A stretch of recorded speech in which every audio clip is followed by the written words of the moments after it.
turns testing each other Yeah, or something? yeah, I think testing. I like this little scenario to give us a Yeah, and it gives context around the data sheet, right? Mm-hmm. You can see why this thing looks so insane because there's so many flowchart-esque possibilities there. So okay, so let's do that again just for the video. Dorsiflex, ready to go. High quality, ready to go.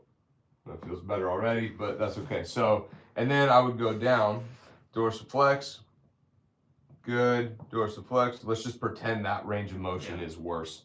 So, does this feel worse? Yeah, this feels worse. Okay, cool. It looks a little funky when you're doing that back. Okay, so now I've gone, okay, I know, yeah, we'll talk this one out now. So I'm pretty sold. I don't really need to continue doing this symmetry, asymmetry thing. Also with the assessment that we've done, we've already highlighted the fact that he's got a dorsiflexion issue here. So let's just pretend when we did the assessment, there was a dorsiflexion issue. So I'm exploring it now. So I've done knee bent, dorsiflexion, low quality, straight leg, dorsiflexion, hold that, ready to go. Okay, fantastic. That actually feels higher quality. That's great. So this is actually trending with what we're looking at here. Right. You're faking this. No, I'm just joking. You're faking it. You already knew. So I've already read his file. So then we're like, okay, cool. Bend the knee. So now I'm just curious about this ankle thing. So I'm not even thinking about the knee or the hip right now, right? I'm just like, all right, what's up with this thing? So I'm like, go toes up, ready, go. Stay toes up, ready, go. So I'm testing dorsiflexion through the toes. I'm testing dorsiflexion with the toes up at the, kind of further back part of the foot. Curl your toes. Stay dorsiflex, ready, go.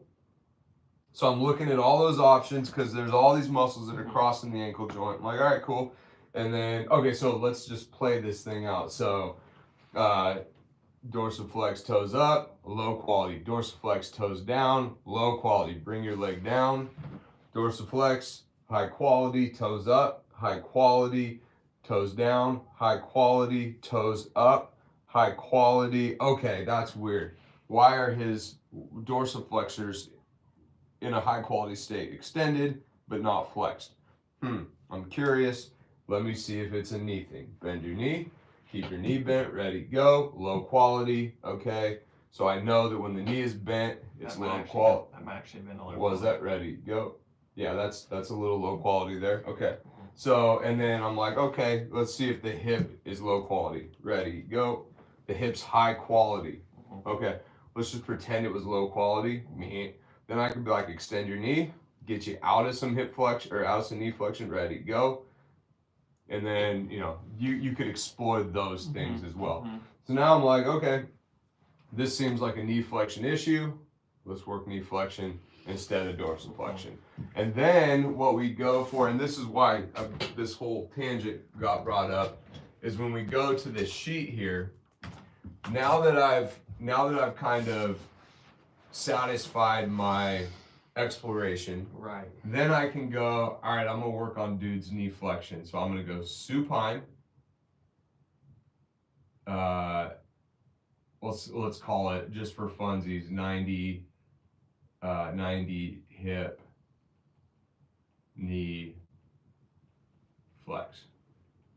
So here we go. So we knew it was low quality. I'm gonna do 3 ISOs, and then I'm gonna recheck this thing afterwards. Okay. Okay. So we took the hip out of the equation?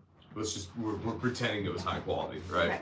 Yeah, so let's say the hip was high quality, the knee was low. So I'm gonna rest. So I'm gonna ISO, just gently ISO that knee flexion. 15, rest. 15, rest. Okay, now I'm gonna come back and check. Keep your knee to your butt, or keep your heel to your butt. Ready, go.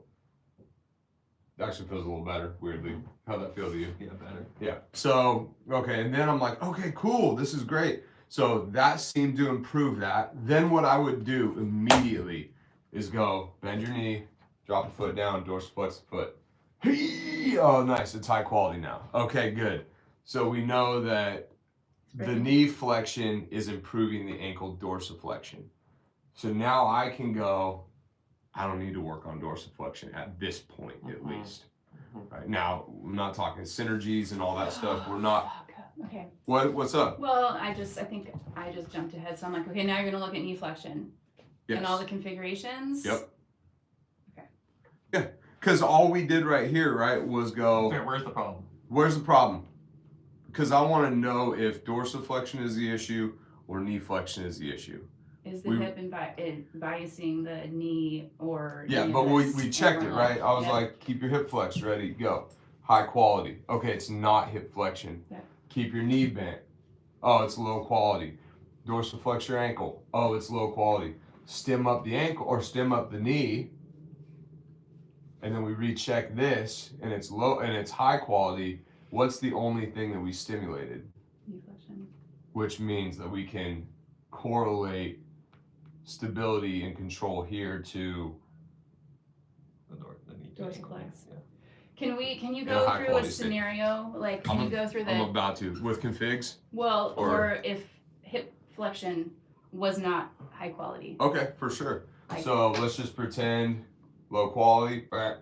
Okay, so now I'm like, and then right, and then I'm like back low quality too. So I'm like, okay, knee extended and knee flexed. Hip flexion is low quality. Stem, right?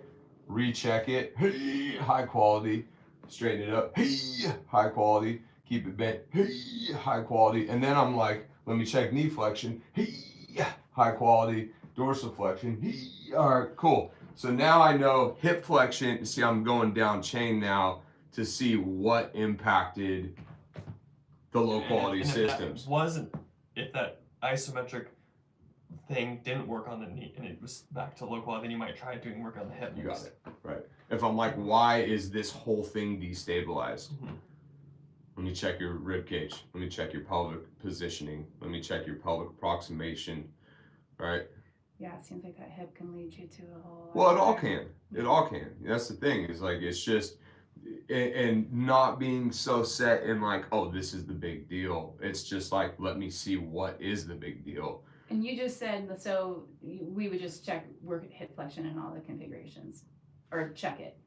Is that what you just said? I was saying, so we just, in that circumstance where both knee and hip had failed, maybe one test which one, we tried doing the isometric. Yeah. And at first, Jace was saying that, oh, that worked, that fixed, that made high quality the hip and the knee. Yeah. But if we said it didn't do that, then okay, maybe then working on the knee treatment on the knee didn't do anything. Yeah. So now we got to see if treatment on the hip will do anything. Yep. Right, Yep, to improve for the sure. dorsiflexion. Yeah, and like, yeah, that's a great point. Like if I did the ISO and this stayed low quality, like this is where stuff gets weird, right? And I don't want to go too deep down the rabbit hole here, but like, for example, well, no, this would be a good example. If we treated knee flexion and the dorsiflexion was still low quality, I would for sure go to dorsiflexion just to see if I can stay. And the cool thing about this is like you just take little sample bites, right? I'm just like, Yeah. I'm just gonna take one little bite of chocolate, see if I like it, do 3 reps, and I'm like, the thing about control in the system, if it's just a control issue, it's pretty it's not guaranteed, but it's pretty likely that it's going to respond quickly if it's localized. Mm-hmm. If it's systemic and you're like blown up, I'm like, all right, this doesn't seem right. Yeah. Something else is going on up here. Look over there. Or like something like that. Bite your tongue. Not really, but like something else is going on here. Kegel. Does this feel better? Like squeeze here. I'm going, all right, this is weird. I don't see this as being the thing. Is it the table pushing on their body? So I'm kind of zooming out at that point. And like this is it obviously getting into advanced land, and I'm just trying to be basic mechanical here. Yeah. But that's the idea is if the hip didn't clear and the knee didn't clear 100%, I would go into like this relationship or this relationship or this relationship or this relationship, something there. Yeah. So just to go, let's just run with this knee thing, right? So if I'm like, cool, that cleared, that felt better, and then I'm like, all right, let's try it up here. And I'm like, oh, that feels good too. Okay, I'm pretty satisfied with the knee. The ankle feels good there. I'm like, all right, flip on your stomach. Let's check it there. So then I flip them on their stomach and I would just check knee flexion there too, right? So if I'm like, all right, bend your knee, ready, go. Was the other one? Whatever. Yeah. I mean, it doesn't Yeah. matter. Ready, go, low quality. Okay, so I'm just Yeah. doing it. Yeah. So like I'm like, okay, it's low quality there. I'm like, dude, let's just for funsies, flip on your side facing to the left. I'm like, bend your knee here, low quality. Okay, so that's low quality too. Sit up at the edge of the table, low quality. I'm like, oh, this thing is mush everywhere. Yeah. I'm like, okay, so let's start working. Then my brain's now going, this is a serious issue because it's low quality no matter where dude is. Right, so now I'm thinking we need to work modes of contractions and configurations across the board. And so that's what I would do. I would go, I'm gonna look at this ankle thing later. I'm gonna focus on the knee, knee. And then maybe for funsies, I'd, be like, oh, let me check your ankle in this configuration after I stemmed up the knee. And I'm like, oh, ankle shirt up everywhere. I'm good to go. Perfect. And that's it. And so what that would Makes look, sense. yeah, and what that would look like here is supine. You good? Yeah, Yeah. you feeling good? Yeah. We have this on video, so Yeah, you yeah, can no, rewatch okay. this. Supine, and then I could be like prone. Oh, weird. It's low quality there too. Seated.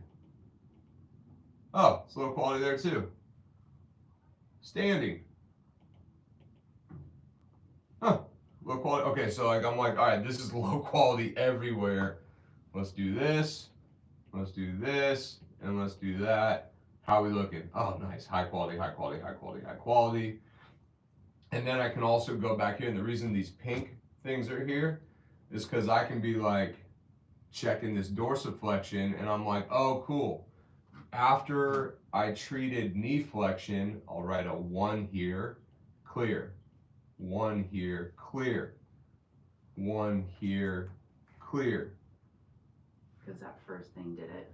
Yeah, and if if it was 3, I would write a 3 there and clear. But now you can correlate what cleared these samples, right? Bent leg dorsiflexion, 1, improved range of motion and quality. That's obviously our isolated thing. We got that done. All right. And then, what I would do is like, if I just chose, like probably in this situation, I would start supine and just work the iso, the myo, and the plyo in that configuration. Right. And then I would check everything else, order of operations wise, like I would. Why do all these Yeah, configurations? yeah. 'Cause One thing fixes all. for of them. sure, and you don't know too. Like, I mean, if you stem that thing up and then you check all the other configuration, you're like high quality. It's like, okay, this isn't a configurational issue. This is a tissue stimulus issue, right? Which is more localized to the tissue versus if you check dude's knee flexion in all these configurations and it's low quality everywhere, that's more of a neuro control issue, I would say, right? Like it's the brain going, I don't want a knee flex, not I need this knee flexion tissue stimulated. Does that make sense? Yep. 100%. Yep. All right. So now where you go, like I'm thinking, okay, you're halfway through the session and you're like, okay, it's a knee flexion issue. Mhm. So you're like, I got 30 minutes and we're gonna work on trying to set some homework up for this person and see what we can treat in here and then how you're gonna set that homework up. Yep. And then we can look at what you would do for knee flexion. But then if it's multi-configurational that it's not good, then you're like, okay, your neuro stuff, then would you be going through isoplyo or myoplyos and In then all configurations. in all configurations? Yeah, but like for example, in this situation, if someone's like, I mean, depending on their allostatic load and everything, right? Mhm. If you get somebody in here and you start working on this knee flexion in a supine configuration, you're already 30 minutes in on the appointment, and you're like, oh, nice, this is getting good. If their allostatic load is fairly high, or their score is low, whatever you want to call it, then I might just do something where like I would work that supine configuration, isomyoplyos, make sure they're good in all those in all those modes contractions in that one configuration, give them homework for that, and then maybe test all the other stuff, but not do anything about it. And just say, hey, I want you to go home, work on this knee flexion. We'll come back next week. We'll recheck all those configurations. Or I might just choose to go, hey, let's work just this knee flexion. I'm not even going to look at these configurations this week, especially if it's like, I think our girl yesterday, she could have probably tolerated that. But like somebody who's maybe a little bit more fragile, I wouldn't even have her flipping around and sitting up and on her side and doing all these control things until I was like, yeah, we're good there. And then it's, that's a decision to make. Like, is it even worth taking somebody through 6 different configurations if really what we're trying to do is get her ankle moving better at that point? Right, so it's just it's so situational that and you're looking at probably ankle range of motion again after you've gotten like high quality rechecking, checking it back. So yeah, it's very situational, and there's no. This is why this is not a protocol. It's well, and it seems like what's important to remember too, because you're in a thought process and you're in a time limit, and you could take forever, but you're like, what is my simple thing here, and what is going to benefit? For your buck. Yep. So if it ends up being just like sending somebody home with knee flexion homework that feels really safe, and then you're like, okay, he's been working on knee flexion and it helped. Oh, it didn't help. And you've been doing it, Yeah. Then you gotta go somewhere else, right? But like Bob's a perfect example. Like he couldn't find his hamstring in any configuration. I'm like, cool, lay on your back, dig your heel into the ground. Come back next week. That was it. Like I didn't do anything else. And then the next week I was like, cool, sit up, pull your heel into the bed. And that was it, that was it. And I was like, come back next week, we'll see what happens. Lay on your stomach, cross your legs, and dig your heel into your other leg. So did you do that? Focus in on for like 3 weeks. The hamstring only, because I know dude's got like we were like hamstring, and then there was like some questions about whether his trunk and spine was impacting his hamstring. And so I was kind of going back and forth between, is it pelvic position, trunk and spine, or is it just hamstring activation and with like hamstring stuff, knee flexion-y stuff. So that was, I was kind of trying to figure that whole thing out. And that's the thing, at the same time, like I could tell like he didn't have any control of his pelvic floor, he didn't have any control of his respiratory system. So like that, if we want to talk about filling time, which I don't like thinking about it that way, but like in his situation, I was like, all right, dude, you don't have any control of your pelvic floor, you don't have any control of your respiratory system. We're going to focus on that, and I'm going to start digging around in your knee and see what happens. And I'm like, okay, cool, we got very low hanging fruit in knee flexion. Work on the breathing, work on the pelvic floor, dig your heel into the table, and I'll see you next week. Cool. So that's the thing, is you can have a couple balls up in the air at the same time. Well, and giving those foundational things of, knowing that somebody doesn't have PV or respiratory control, you're like, okay, and there's all these other things going on.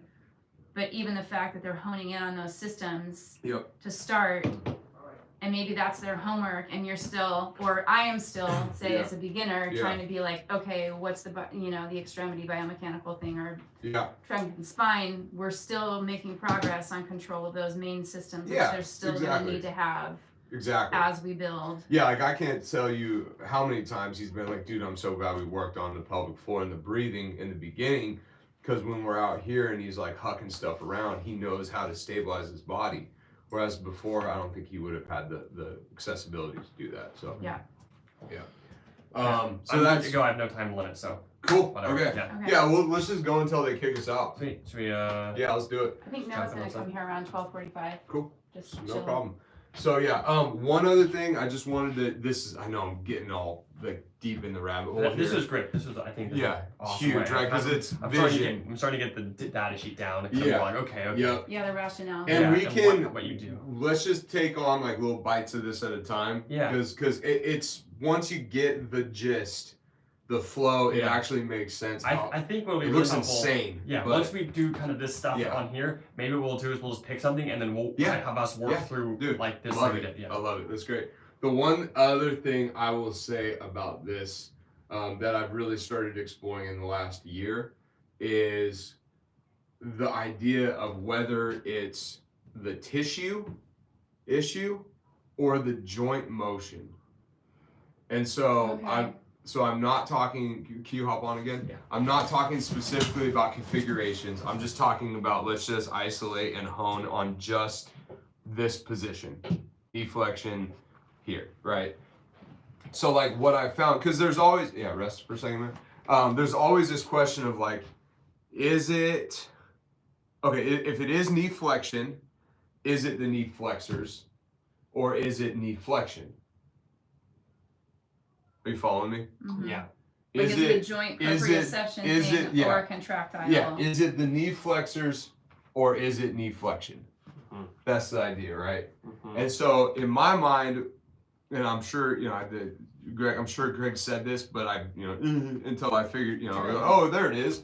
But basically like it finally clicked to me. So like what you can do here is you can go, am I looking at knee flexors? So then if I'm treating or working on knee flexors, then I can work on knee flexion, right? So flex your knee.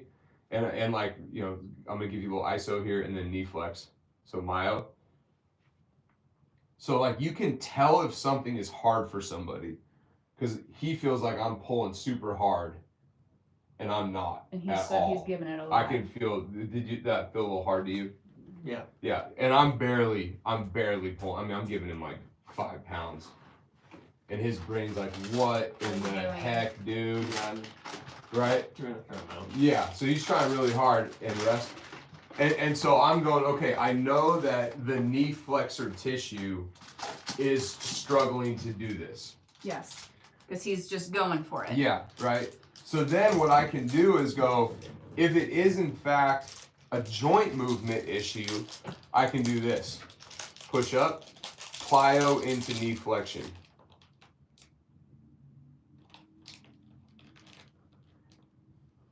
Because I'm not using my flexors. So you did that wonderfully. That didn't seem like, it was challenging, but it didn't seem like your brain was exploding. Mm-hmm. Now I can go knee flex, keep going, hold, plyo out of knee flexion. This feels crazy. Yeah. So now I'm like, okay, dude is good at plyoing into knee flexion. Dude is not good at myoing into knee flexion, and he's not good at plyoing out of knee flexion. This is a knee flexion tissue issue, not a knee flexion joint action issue. So this is more advanced, but this is a great way to make decisions regarding whether we're working on joint action or tissue. Interesting. And this is, like I said, this has been a light bulb, and I'm sure Greg has said this, but it just flew right over my head until like 6 months ago. And I was like, oh baby, now I can actually figure out whether I'm working on tissue or working on a joint action. Okay, can we talk about the joint action just to have that like scenario? Yeah, for sure. So in that situation, if I'd gotten super well at this. So he was good. Yeah, he was good at this knee flexion. Well, okay, let's just say, so I stemmed this up. It was hard at first and it got good. And then I was like, let me see if, and then for example, then we go to knee flex and he flexes his knee and he holds and then he plyos out and it's just like no problem. He's like, I got that all day. And then I'm like, all right, let's try the plyo from knee extension to, and it's like that drop off in control, and it's like his brain is like, I don't even know what I'm doing. Okay, I'm like, oh, this is not a knee flexion tissue issue. This is a quadricep lengthening issue and a hamstring gastroc shortening issue. Okay, so when you say it's a joint action, then we're looking for other muscles that are working at that joint. Yep. Right. And not like neuro, but like. Okay, well, I mean, in a sense. What else is influencing the joint? It's not just a hamstring that we're looking at. We need to look at. And it is, I would say, more brain thinking about joint moving versus muscles moving joint, right? Because if we're talking about the hamstring or this knee flexor tissue, this meat here, if this meat was the issue, he would have trouble flexing and like myoing and plyoing out of the position. Which I did. Which he did. so it was more meat issue versus if he was great at, like, if I brought him here and had him ISO and he plyoed out no problem, I'm like, what? But he's low quality in knee flexion, but he has great control getting out of knee flexion. That's weird. And then I'm like, let me see how you go from extension to flexion. And I'm like, oh, he's horrible at that. Okay, well, this is a knee bend thing, not a meat issue. Interesting. Cool. Cool. Wow. Thanks for that little Yeah. teaser. This was a good one. Yeah. This was tasty. That was like a 10% increase in my knowledge. Nice, dude.